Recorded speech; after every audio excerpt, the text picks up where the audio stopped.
Сәлем достар, барлықтарыңызға бүгін сіздерге телефонмен таргет шығарудың ең оңай түрін көрсететін боламын.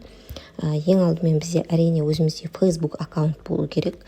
Толыққанды толтырылған барлығы өзіңіз қолданып жүрген Facebook болса, одан да реклама шығаруыңызға болады.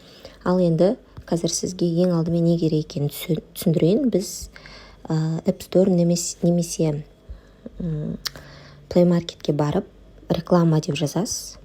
Бізге қажетті приложение реклама деп жазған кезде ең бірінші мета ADS менеджер деп тұрады. Менде көшірілу тұр. Осыны ең алдымен көшіруіңіз қажет. Одан кейін қарасаңыз менде Facebook'та қасында ADS менеджер деп осылай шығып тұрады.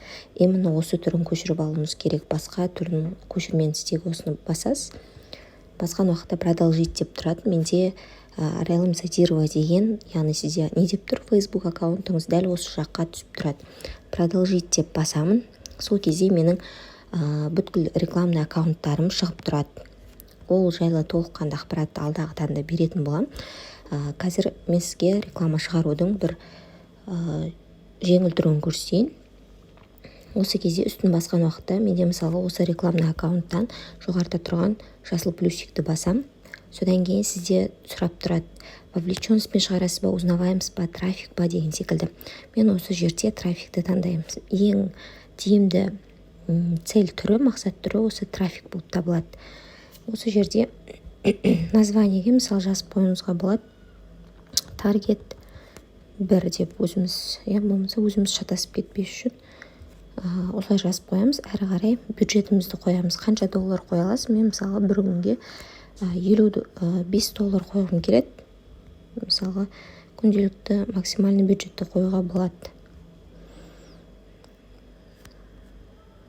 Мысалы $5 қойдық, 450. Далее дейміз. Әрі қарай группа объявлений бойынша біз аудиторияны құрамыз. Осы жерде названиесін өзгертпей қойсаңыз болады. Графикті да ештеңе өзгертпеңіз. Аудиторияны тек өзгерте қойсақ болады. Мысалы аудиторияны местар. Осы жерде өзіңіздің жасыңызды қоясыз.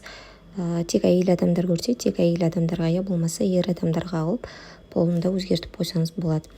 Әрі қарай кеттік. Ештеңе өзгертпейміз. Басқа дали дейміз. Осы жерде біздің қоятынымыз бұл мына жерде личность деген, бұл бізде рекламный аккаунт. Бұл бізде бизнес страница. Осы жерде өзімізге қажетті бизнес страницаны таңдаймыз. Мен Қабілет KZ деген Инстаграмның таргетін қосқалы отырмын.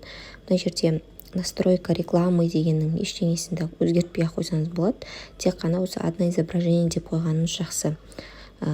Одан кейін название ештеңе жазбай қойыңыз. Рекламный креатив дегенге тек карандашты басып, на одно изображение дегеннен өзіңіздің креативіңізді қоя аласыз. Менде мысалы мына жерде дайын видеолар бар. Фотолар, видеолар, осыларды қойсам болады. Мысалы менде дайындалып жатқан. Готово дейм. Заголовок дегенді мысалы жазып қойсаң, основной текстке де жазып қойсаңыз, мысалы бұл жерде пост сияқты көрініп тұрады. Қазақша нақыштағы чехолдар.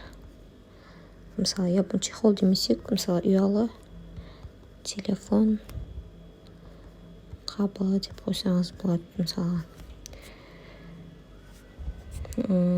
призыв действия, бұл жерде отправить сообщение болады, бізде дайректке келеді.